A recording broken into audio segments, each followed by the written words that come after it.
नाशिक शहरात आपण आहोत. प्रभू श्रीरामाच्या, सीतामातेच्या, लक्ष्मणाच्या पदस्पर्शाने ही भूमी पावन झाली.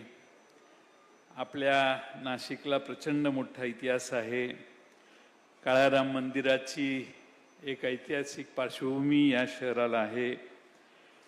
वर्णद्वेषाला, वर्णभेदाला प्रचंड ताकदीनं मोडून काढण्याचं काम डॉक्टर बाबासाहेब आंबेडकरांनी याच शहरामध्ये करून दाखवलं.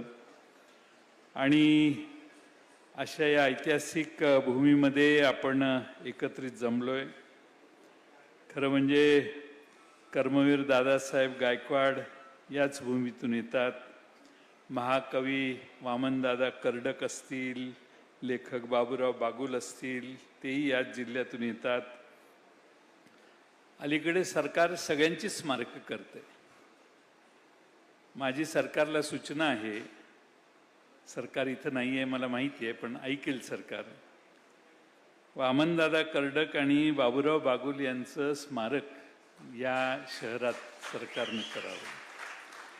आणि काळाराम मंदिराचा जो सत्याग्रह झाला तिथे एक छोटीशी पार्टी आहे. डॉक्टर बाबासाहेब आंबेडकरांनी हा सत्याग्रह केला. माझं म्हणणं, हा सत्याग्रह समाज परिवर्तनाचं सगळ्यात मोठं पाऊल महाराष्ट्रात आणि देशात होतं. त्याचं एक स्वतंत्र स्मारक या शहरात करण्याचं काम हे एका कोनशिलेने होणार नाही, पण एक मोठं स्मारक त्या परिवर्तन चळवळीची सुरुवात म्हणून या शहरात व्हावं अशी अपेक्षा बाळगतो.